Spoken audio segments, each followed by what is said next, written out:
Welcome to the Roundtable Perspective. I'm your host, Lee Artz. I'm joined today by my guest, Dr. Miguel Díaz, to discuss sexuality and theology. Dr. Díaz is the John Courtney Murray University Chair in Public Service at Loyola University Chicago.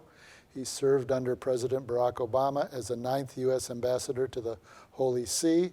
He is the co-editor of a series called Disruptive Cartographers Doing Theology Latinamente. He is the editor and multi-authored volume 1, which was called The Word Became Culture, and the author of the third volume in 2022, which is Queer God de Amor, which we're going to talk about today. Dr. Díaz is a member of the Catholic Theological Society of America. He participates in several diplomatic initiatives in Washington, including as a member of the Atlantic Council, a member of the Ambassadors Circle at the National Democratic Institute, and a senior fellow for religion and peace building for the Alliance for Peace Building. Welcome. Thank you, Dr. Artz. We want to talk about your book that you just published just recently, Queer God de Amor. But I thought that we might start with providing our viewers with some idea what the Jesuits are. I mean, people probably have heard that they're soldiers of God and work to stamp out Protestantism in Europe. But I just would appreciate if you give us some idea of where they came from and how they fit into the larger Catholic hierarchy. Great. So first of all, it's a great privilege to be here with you and to be able to speak about my book. And you ask about the Jesuits. I'm also very grateful to be teaching at a Jesuit institution not too far from here. I was there for 10 years. I know. Yes, so in some ways we are united in distant times. Yeah. In terms of you having taught and me continuing to teach at a Jesuit institution. So the Jesuits, I suppose that when one thinks of the Jesuits, oftentimes one hears to find God in all things and finding the sacred in all things. And so one of the great charisms of the Jesuits is the invitation for everyone to try to discover the goodness that we all have to bring forth, and to say that by doing so we encounter the sacred in those instances where we find beauty, where we find wisdom, where we find truth. And so the Jesuits have been known throughout history as great educators, founding many institutions. In the United States, the Jesuits have numerous institutions, including Loyola University Chicago, Fordham University, Boston College, and others.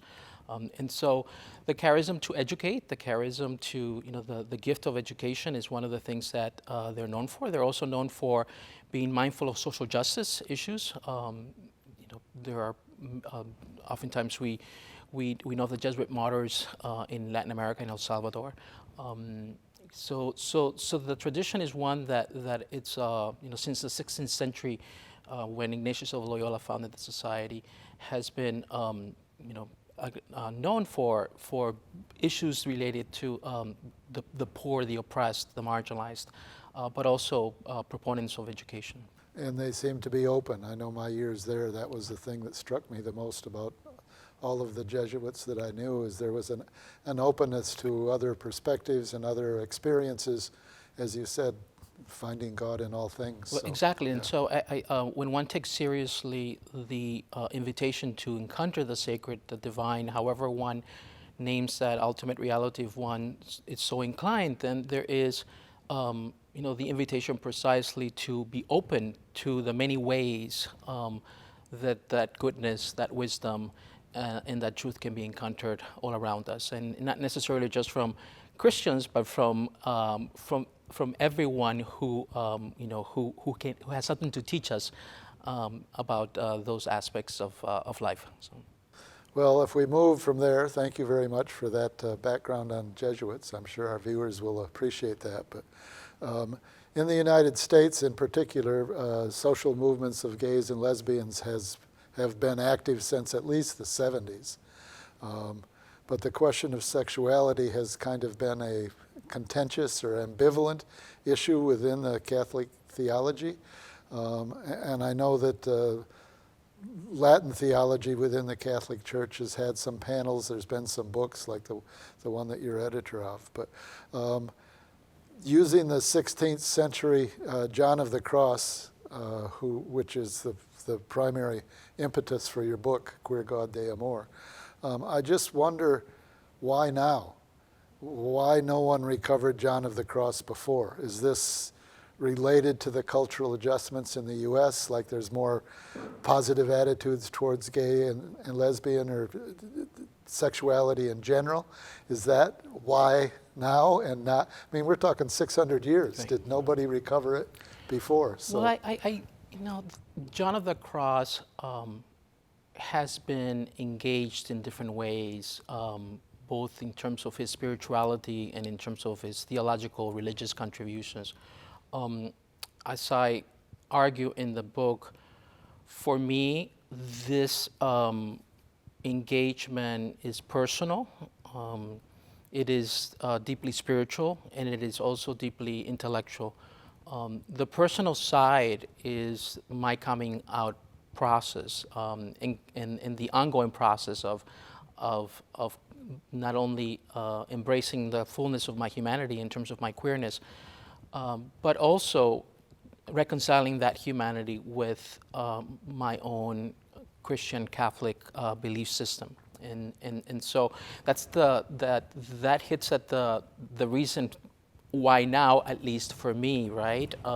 There's also the spiritual dimension of John of the Cross, in my ability to see in his spirituality the capacity to both critique and construct. And so the idea that one must detach from all that is not God, or associated oftentimes with God, in order to reject all forms of idolatry, so that one then can reemerge and know, love, and perceive all things in God. And so I found that very, very enticing, given the hegemonic powers at work when it comes to sexuality, particularly with the heteronormative dimensions that are at work in society.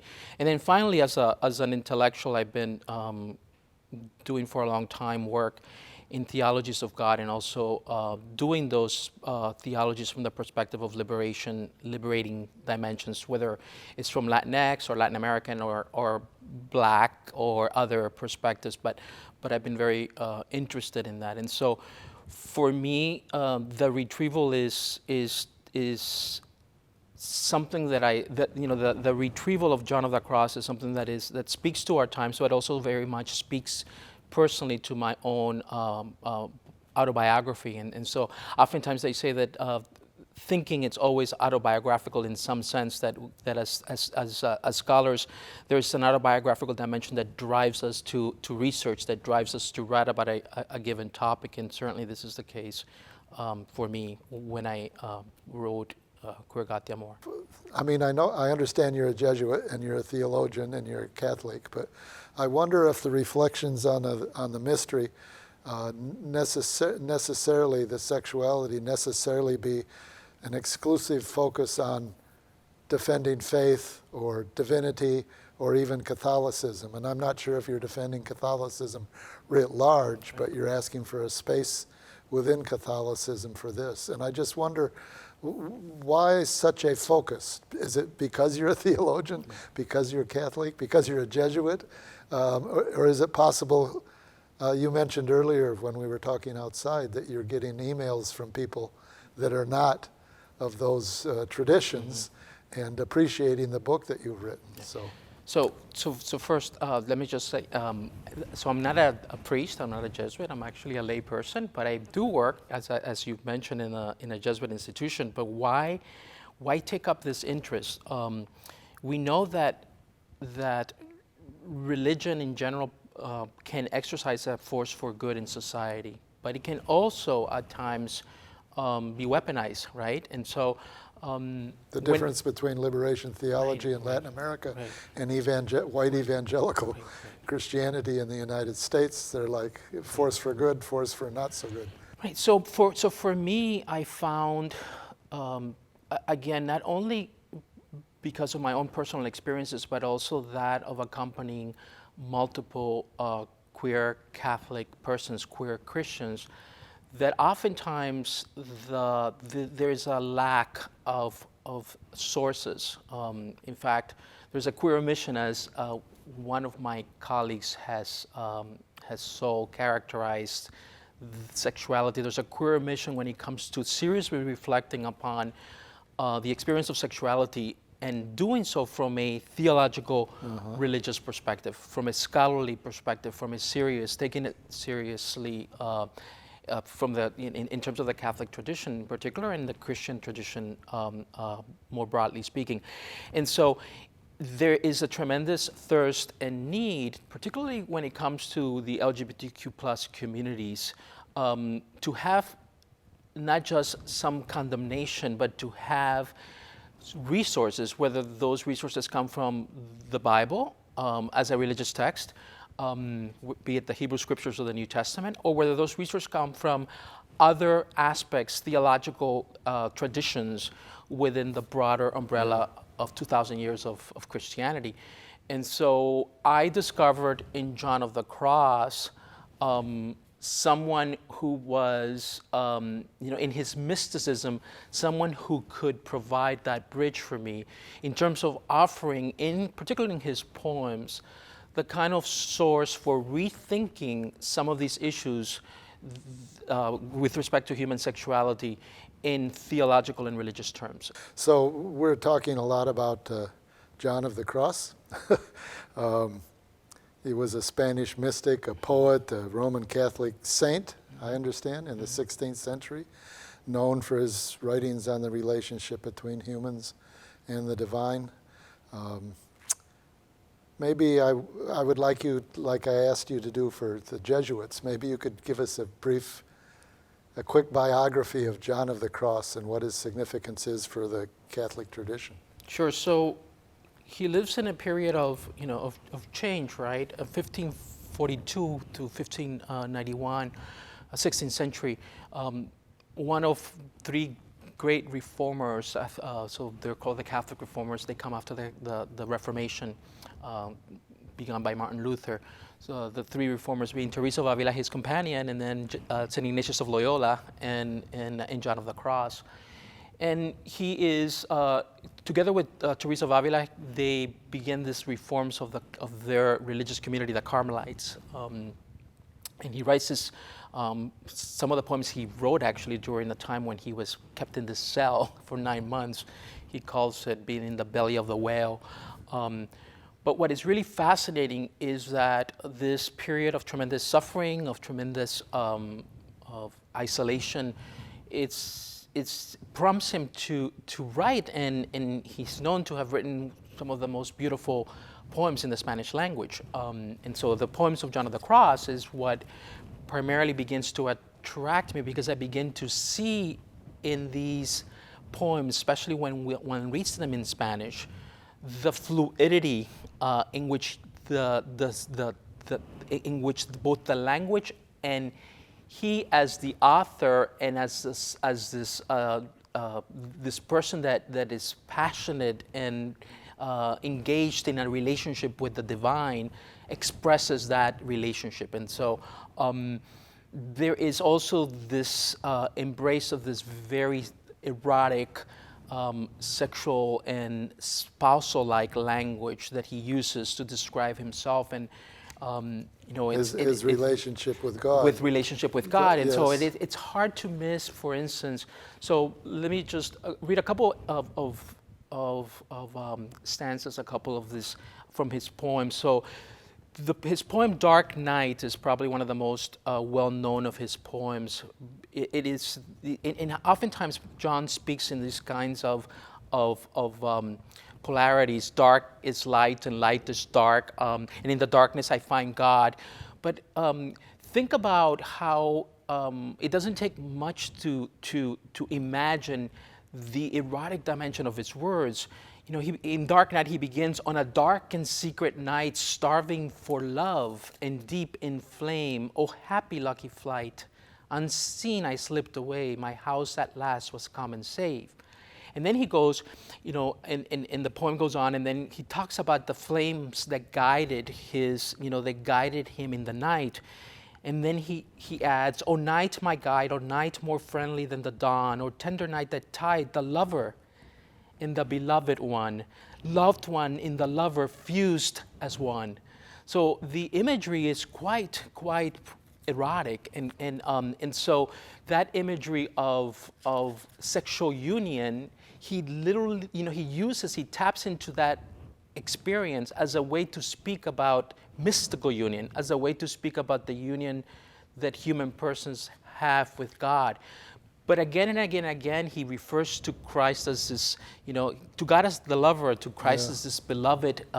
In one of his other poems, Spiritual Canticle, he begins by saying, where have you hidden and left me, moaning after you? And clearly there, because the Spanish is very clear that he's talking to a male lover, because he says, ¿A dónde te escondiste, amado, the O, y me dejaste con gemido? So there is again, when I read these poems, I said, well, for someone who is particularly a queer male, this language provides a way by which, queer persons, and in particular queer men, can identify with this, with this experience. And so, at other times, he portrays himself as a woman, because the soul in Spanish is oftentimes portrayed as, in terms of a gathers that female article. And so, but the point is the fluidity, both when it comes to gender and sexuality, that these poems contain, that then enables a particular reading of this. He's not putting up any boundary here. Right. And so for the human condition or the human sexuality. Exactly. And so it's at one point I argue in the book, I'm not saying that Juan de la Cruz was gay. I'm not saying that but what I'm saying is that seen from this queer lens, seen from this queer perspective, his poems lend themselves, particularly in the context that we live in, to being able to be read from the queer experience, and also to be able, in that sense, to offer, in particular the LGBTQ plus community, a resource, a religious source by which they can reinterpret their human experiences in light of the divine.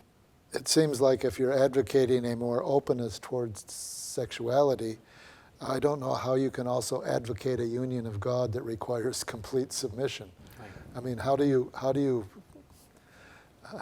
justify both of these? Right, we're going to have a more openness towards my sexuality, but at the same time, I have to have complete surrender to God. So the at least from the perspective of John of the Cross, communion with God does not mean that. In fact, we can almost think about, rather than being an inverse proportionality, it moves our love of neighbor and our love of God go hand in hand. God is in all things. Right. Yeah. And so in that sense, I think this is precisely why he's able to tap into the profound experience for some. I also don't want to say that that all of a sudden now we have to absolutize sexual union or sexuality, right? Because that then we turn that into a god too, right? And so the idea is to say, well, this is a powerful human experience, the experience of sexuality, of sexual union, of sexual desire. It is a powerful experience that the mystics, and it's not just John of the Cross, other mystics too, have tapped into as a way to explain the relationship between the intimacy that is there between the creator and creature. And so it is in the words of Latinamente, Latino Latinx theologians, it is an experience that emerges in lo cotidiano, the daily life. And it is in that daily life that, as we Latinx theologians and religious scholars like to say, it is in that daily experience that that we encounter the sacred. And so we don't need to go to a specific religious location, etc. We encounter God because God is omnipresent, and then I use the term omnisexual in that sense. And so if we're going to hold true to the idea that God is present everywhere and in all experiences, then why not examine the presence of God in the bedroom or in those moments of intimacy where oftentimes we want to cast God out? Thank you, Dr. Díaz. That raises a question for me, because what you're suggesting, and also what John was writing about, is that humans have to detach from earthly desires, but it strikes me that sexuality is above all an earthly desire. But that may not be what you're emphasizing here. It's not that it's simply a earthly or physical desire, but there's another dimension that is spiritual or more encompassing of the world in which we live. So. Yeah, and also the way we interpret detachment, right? As I read John of the Cross, what he is calling for is not detachment in the sense of punishment or shutting yourself down. Yeah. I mean, I think like even Ignatius of Loyola has this expression of holy indifference. A lot of these mystics and spiritual masters speak about some form of detachment. They don't mean that creation and everything around us is not good. It is in fact very good. But what they try to prevent us is from turning anything and anyone into its own God. Yeah. And so the idea is that one detaches in order to then find one's proper relationship to even those things that we love, so that we don't turn even the things that we love the most into a God. It's not an advocacy of sexuality unleashed. Absolutely. But it's an actualization of sexuality with your lover, or with this other person, which is a means that makes it sacramental, I guess. Speaking about sacramental, right? Yes, indeed.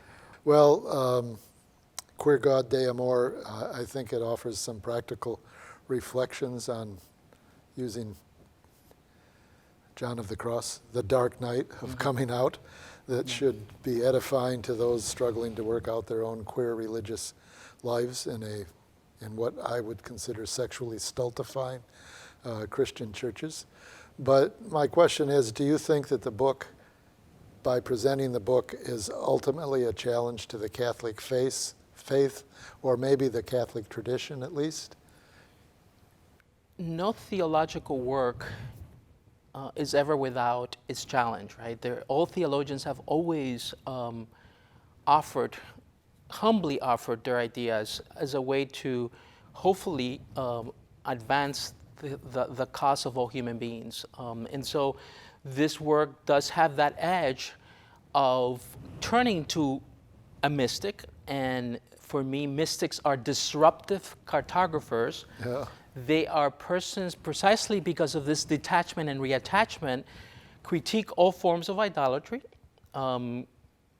so that we can all become better human beings and rid ourselves of the idols, whether those idols are economically based, socially, culturally, racially based. And so I clearly say that one of the idols that has predominated or continues to predominate is heteronormativity, the belief that only one way of being human with respect to sexuality is in the image of God. And so from that perspective, yes, that does pose a challenge and an invitation, I would like to say, and an invitation for others to ponder, or at least consider that mystics offer us a way that we might be able to reconcile queer sexual experiences with the sacred.